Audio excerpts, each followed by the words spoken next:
Good morning बच्चों। मैं बहुत दिनों के बाद आज आपके सामने पढ़ाने के लिए आया हूँ और आज मैं मैथ में आपको फर्स्ट चैप्टर क्लास 10 का वास्तविक संख्या से शुरू कर रहा हूँ, जो कि चैप्टर 1 है। पहले इसको हम लोग समझेंगे बढ़िया से कि वास्तविक नंबर क्या है, वास्तविक संख्या क्या है, और इसमें टॉपिक है यूक्लिड विभाजन प्रमेयिका। इसको भी हम लोग समझेंगे बढ़िया से, तो आप लोग समझिएगा इसको बढ़िया से।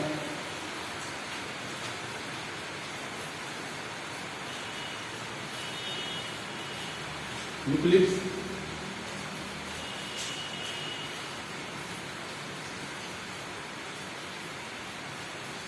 लेमा।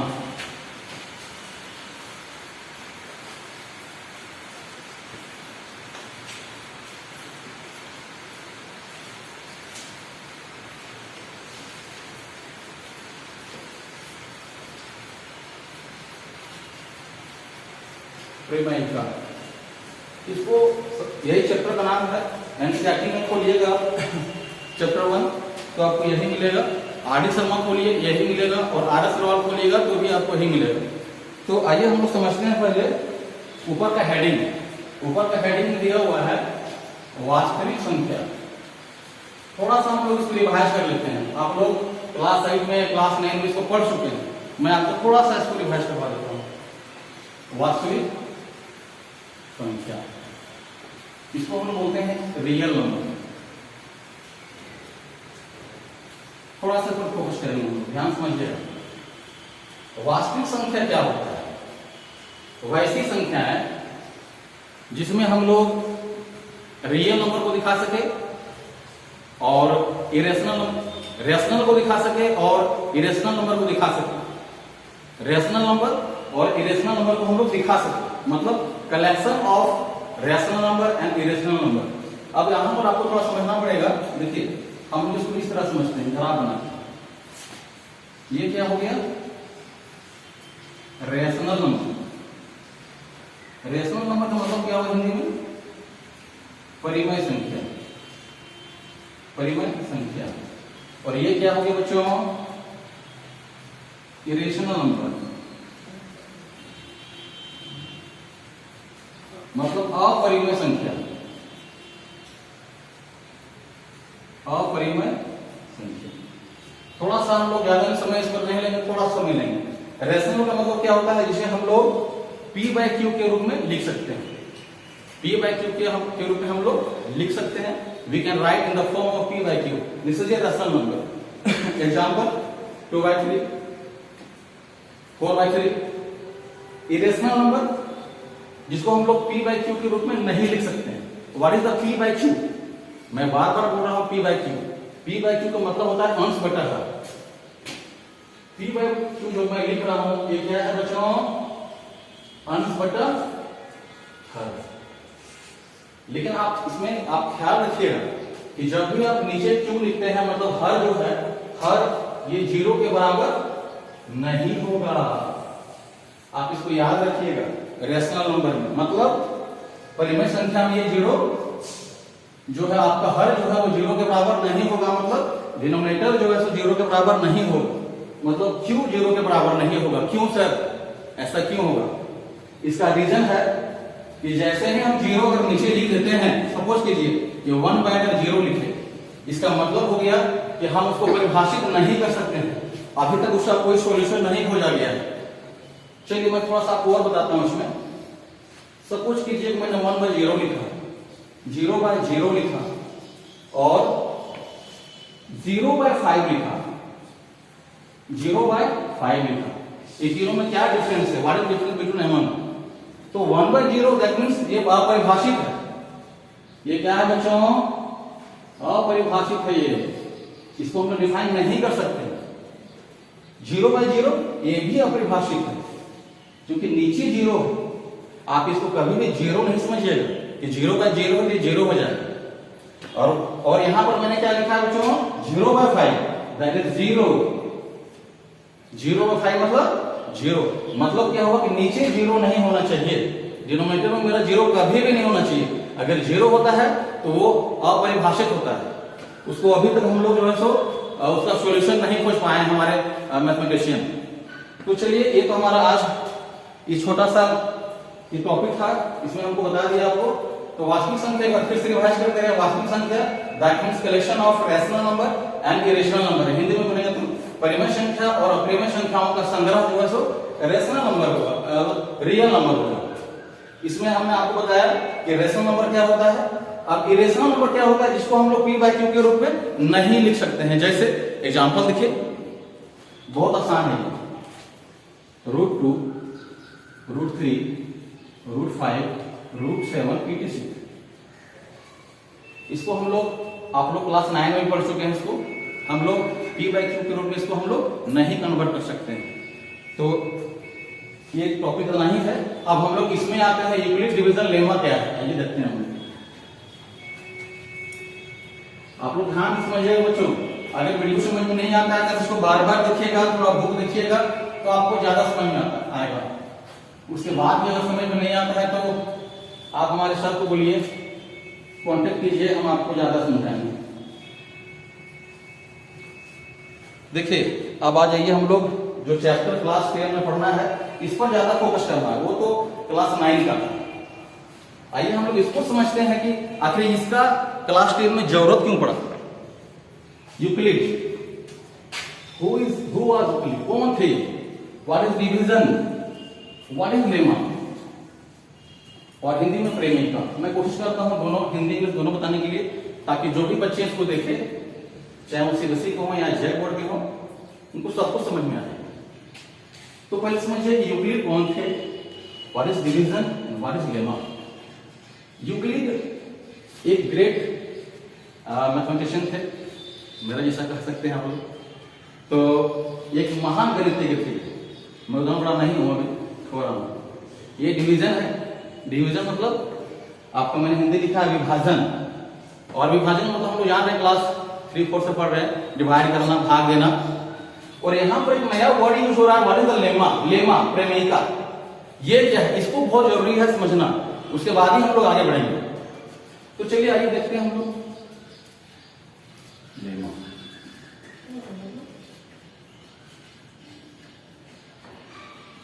आप जब आर्य सगवाल का बुक खोलिएगा बच्चों, तो वहां पर इस चैप्टर में 2 वर्ड आता है, देखिएगा बहुत ध्यान से, आप उसमें फंसिएगा नहीं। एक आता है लेमा, एक आता है एल्गोरिदम।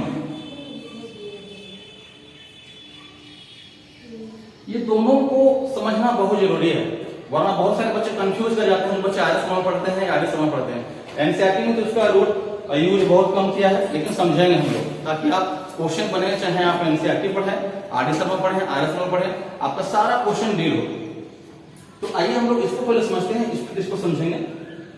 तो पहले हम लोग यूक्लिड डिवीजन लेमा में हम लोग यहां शुरू करते हैं, लेमा से, क्योंकि ये तो एक आदमी का नाम है। डिवीजन क्या हो गया, भागा देना, जो हम लोग क्लास 3 या 4 से पढ़ रहे हैं, तो हम लोग उसी को यहां पढ़ना है। लेमा, आइए इसको समझते हैं, लेमा क्या है और एल्गोरिदम क्या है। इसका हिंदी पता नहीं क्या होगा, लेकिन आर्य शर्मा और राघव पढ़िएगा तो वहां पर एल्गोरिदम ही लिखा हुआ है, और एनसीईआरटी में कहीं जिक्र नहीं है। प्रेमिका का हिंदी में आप परिभाषित कर सकते हैं ऐसे बच्चों कि वैसा एक प्रमेय है, वैसा एक प्रमेय है जिसको हमको प्रूव करने की आवश्यकता नहीं है। This is already proven statement, this is already proven statement, और हम लोग इसकी सहायता से किसी दूसरे क्वेश्चन को डील करते हैं। यहां पर हमको इसको प्रूव करने की आवश्यकता नहीं है। मैं इसीलिए आपको प्रूव करके नहीं दिखा रहा हूं, ये मैं नहीं कह रहा हूं, ये आर्य शर्मा बता रहा है कि आपको इसको प्रूव करने की आवश्यकता नहीं है बच्चों। बस आपको ये जानना है कि ये क्या है। तो this is A proven statement. ये क्या है, ऐसा प्रमेय है जिसको सिद्ध किया जा चुका है, आपको सिद्ध करने की आवश्यकता नहीं है। तो सर इसका यूज क्या है फिर? सर इसका यूज ये है बच्चों कि इसकी सहायता से हम जो क्लास 10 में क्वेश्चन दिया है उसको हम हेल्प करेंगे बनाने में। अब आइए यहाँ पर एल्गोरिदम जो आर्य शर्मा लिखता है, ये क्या है? तो यहां इसका मतलब होता है बच्चों स्टेप्स। मतलब इसको 3 तरीकों से हम लोग बनाएंगे यूक्लिड डिवीजन एल्गोरिदम। मतलब कि इन्होंने जो स्टेप दिया इस क्वेश्चन को बनाने के लिए, जो क्लास 10 में दिया है, उस क्वेश्चन को डील करने के लिए जो तरीका दिया है ना, उसी को हम लोग बोलते हैं एल्गोरिथम। तो हमको लगता है कि समझ में आ गया होगा कि दोनों में अंतर क्या है बच्चों। चलिए एक बार फिर से रिमाइंड करते हैं हम लोग। लेमा एक ऐसा प्रमेय जो पहले से सिद्ध किया जा चुका है, हम लोग इसको सिद्ध करने की आवश्यकता नहीं है। इसकी सहायता से, फिर से बता रहा हूं मैं, इसकी सहायता से हम लोग क्या करते हैं, दूसरे क्वेश्चन को बनाने में ये मदद करता है। और ये क्या हुआ, एल्गोरिथम, दैट मींस स्टेप्स। हम लोग क्या क्या स्टेप्स है जिससे हम लोग क्या करते हैं, इसको हम लोग बनाते हैं। तो चलिए आइए अब हम लोग थोड़ा सा इसका कुछ रूल है मैं आपको बताता हूं। यूक्लिड डिवीजन जो क्लास 10 में जो क्वेश्चन बनाना, क्वेश्चन तो धो दीजिए बच्चों, बस आपको समझना है। और आपने क्लास 4 या 5 इसको पढ़ा है, बस थोड़ा सा यहाँ पर क्या किया है, इसका विस्तृत रूप कर दिया। क्योंकि हम लोग क्लास 10 में सीनियर बच्चे हम लोग हैं, तो हम लोग थोड़ा सा क्या है, इसको विस्तृत कर दिया है। तो सर क्या विस्तृत किया है, आइए देखते हैं। यहां पर समझिएगा, पहले समझना जरूरी है, थ्योरी ज्यादा जरूरी नहीं, समझिए तभी आपका क्वेश्चन बनेगा। एक हम एग्जांपल लेते हैं, पहले इधर एग्जांपल लेंगे और इधर आपको समझाएंगे। देखिए इन्होंने क्या दिया, BQ प्लस R,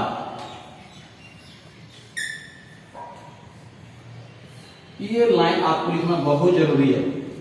ये बराबर क्या होता है, BQ प्लस R, जहां A और B क्या है, दो धात्मक पूर्णांक है। बढ़िया समझिए इसको। ये बराबर क्या होता है, BQ प्लस R, जहां R क्या है, 0 से बड़ा।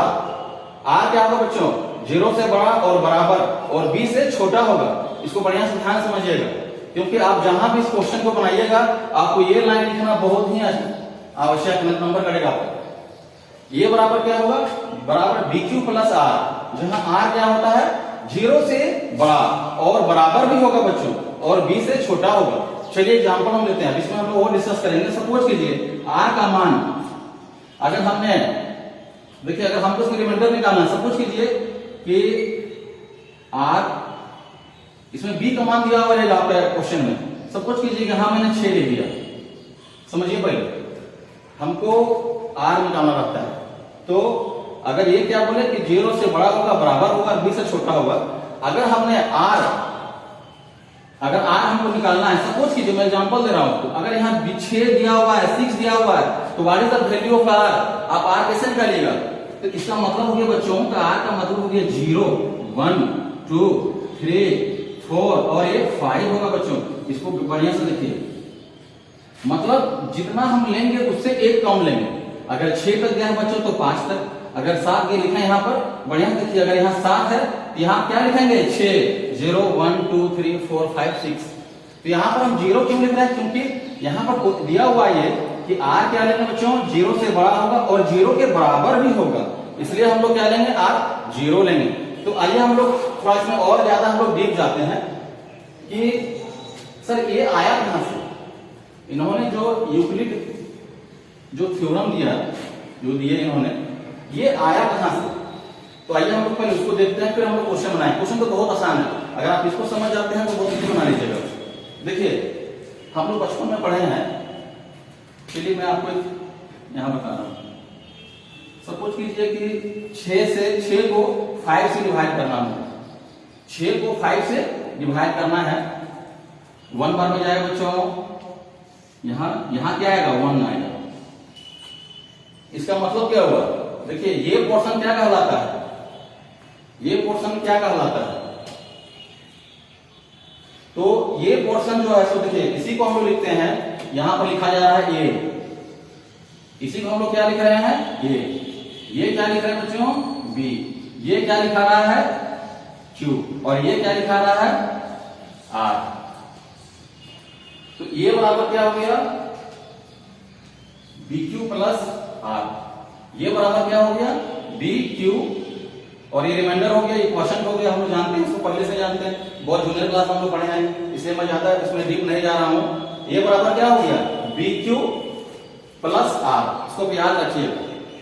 ये बराबर क्या हो जाएगा, BQ प्लस R। R क्या हो गया, सेक्सफल है ना, इसको आप याद रखिए, बहुत जूनियर क्लास में पढ़ रहा है, इसलिए मैं इसको ज्यादा नहीं कर रहा हूं, ज्यादा समय लगेगा फिर आपको। ये बराबर BQ प्लस R, R क्या हो गया बच्चों, सेक्सफल। तो हम लोग ये जो है यहीं से ये फॉर्मूला आया हुआ है, यहीं से इसका फॉर्मूला आया हुआ है, इसको समझिएगा बढ़िया से। बार बार वीडियो को देखिएगा, समझ में आएगा, थोड़ा बुक देखिएगा, आपको ज्यादा समझ में आएगा। आइए थोड़ा सा इसमें हम लोग और डिस्कस करते हैं। इसमें एक्चुअली होता क्या है कि इन्होंने हमें यहाँ पर एचसीएफ निकालने के लिए सिखाया है। एचसीएफ मतलब महत्तम समापवर्ती, जो आप लोग बचपन में ही पढ़ चुके हैं। बस यहाँ पर थोड़ा सा क्या किया है, विस्तृत कर दिया, इसको ब्रीफ किया हुआ है।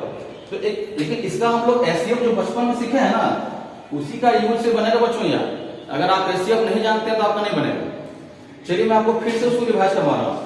सपोज कीजिए कि 5 है और 8 है। देखिए इस तरह से 5 और 8 का आपको क्या निकालना है बच्चों, एचसीएफ मतलब महत्तम, हाईएस्ट कॉमन फैक्टर। तो हमको एचसीएफ निकालना है, तो हम क्या किए, 5 1 जा 5, ये क्या हो गया बच्चों 3 हो गया। अब फिर 3 से देंगे 5 को, 3 1 जा 3, ये 2 आ गया। फिर 2 से देंगे 3 को, 1 आ गया। फिर देंगे 2 को, मतलब क्या हो गया बच्चों, मेरा एचसीएफ आ गया 2, एचसीएफ 2 आ गया। तो यही एचसीएफ को, यही महत्तम को उन्होंने इस रूप में कन्वर्ट किया है कि क्लास 10 में आपको इस तरह से ना निकाल करके मेरे बताए हुए रूल से यहाँ पर एचसीएफ क्या होगा, 1 होगा।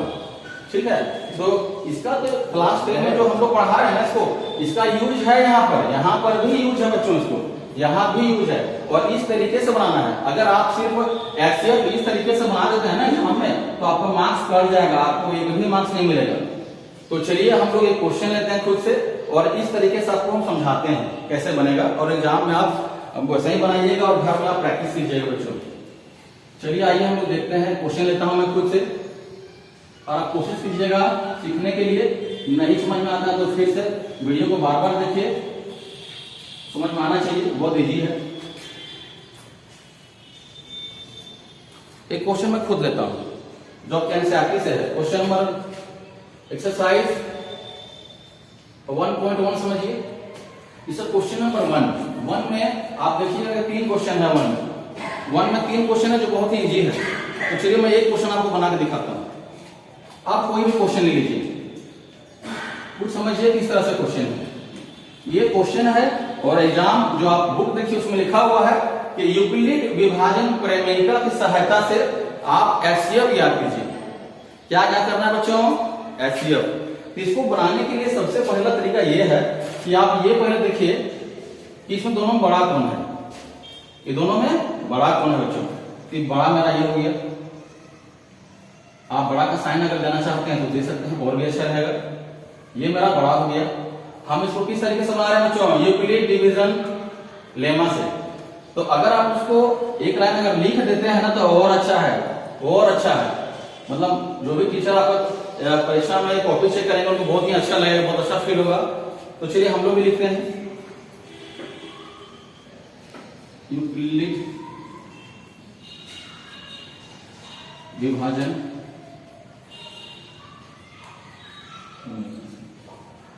इसका फॉर्मूला जो होता है ना बच्चों, उसको भी आप लिख दीजिएगा, कोई दिक्कत नहीं। आप अगर लिखिएगा ना, जितना लिखिएगा याद होगा बच्चों आपको, इसलिए आप कोशिश कीजिएगा लिखने के लिए।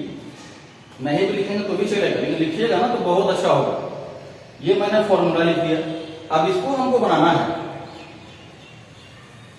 एचसीएफ ही निकालना है। तो यहाँ बड़ा कौन होगा बच्चों, 225 मतलब 225, और 155 से क्या करना है बच्चों, हमको डिवाइड करना है, डिवाइड करना है। तो हम लोग क्या करेंगे ना, आप कॉपी के बगल में देखिएगा साइड पे जाता है, वहां पर आप थोड़ा सा रफ कर लीजिएगा बच्चों, ताकि आप गलती होने से बचें। पीछे मत कीजिएगा, क्योंकि बार बार पेज पर लगना पड़ेगा। तो चलिए हम लोग करते हैं, इसको एचसीएफ निकालते हैं। पुराना प्रोसेस जब हम बचपन में सीखते हैं। ये 1 बार में जाएगा बच्चों। मैं यहाँ पर जैसे जैसे स्टेप करता हूं, मैं इसी स्टेप को वहां लिखूंगा, ताकि गलती होने का चांस नहीं के बराबर है। माइनस कर दीजिए, जब माइनस करेंगे तो 70 आएगा। चलिए देखते हैं।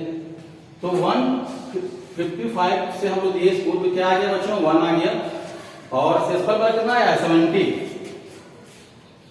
आ गया। देखिए मैंने ये स्टेप किया और इसको यहाँ पर लिख दिया।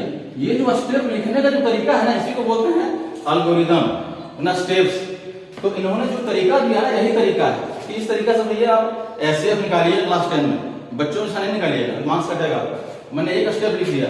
चलिए अब दूसरा स्टेप फिर से 70 से देंगे 155 को। कितना आया बच्चों? माइनस कीजिएगा तो 85 होगा ना ये, देखिए। अच्छा हाँ, 2 बार में जाएगा बच्चों, इसको देखिए, इसको बढ़िया से देखिए, ये कितना बार में जाएगा? 2 बार में जाएगा, और ये हो जाएगा आपका 15। ठीक है, इसको चलिए लिखिए। से दे रहे हैं और आपका आ गया 2। रिमाइंडर पर कितना आ रहा है आपका? 15। इसको देखिएगा, 15 आ गया। अब 15 से जो ना फिर से आपको क्या करना है? 70 को दीजिए, बहुत आसान है। आपको टेबल आना चाहिए। मैं यहाँ गलती किया था थोड़ा सा, हमको टेबल भूल गए इसलिए ना, इसलिए आपको टेबल आना चाहिए। अगर आप टेबल में गलती करते हैं तो मेरा ही साथ गलती कर सकते हैं, तो आपको टेबल आना चाहिए। चलिए 10 आ गया। अब फिर से इसको लिखते हैं हम लोग, 70 15 इंटू 4 और रिमाइंडर कितना आ गया बच्चों? 10 आ गया। चलिए फिर से देते हैं हम लोग।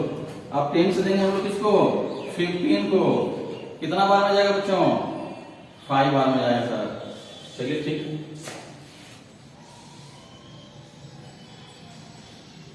रिमाइंडर में कितना ऐसा फल देखिए 5 आ रहा है। ठीक है, आने दीजिए जो आता है। अब 10 है यहाँ पर, फाइनली कट गया। देखिए तो यह क्या हो गया? 10 को हम लोग दे दिए 5 से, 2 बार में कट गया। शेषफल कितना आ गया? 0 बच्चों। तो ये यूक्लिड में क्या करना है ना, जब तक 0 नहीं आता है आप देते रहिए, देते रहिए, देते रहिए। और फाइनली इसका आंसर क्या हो गया बच्चों? 5 हो गया इसका आंसर। तो इस तरह से ये टॉपिक खत्म होता है। आप एक्सरसाइज 1.1 में जो ना 3 क्वेश्चन है उसको बनाइए, और आपको अगर कोई भी दिक्कत होता है तो आप जरूर जो है सो टीचर से कांटेक्ट करें, ताकि हम आपको जो है सो समस्याओं को हेल्प कर सकें, दूर कर सकें। धन्यवाद।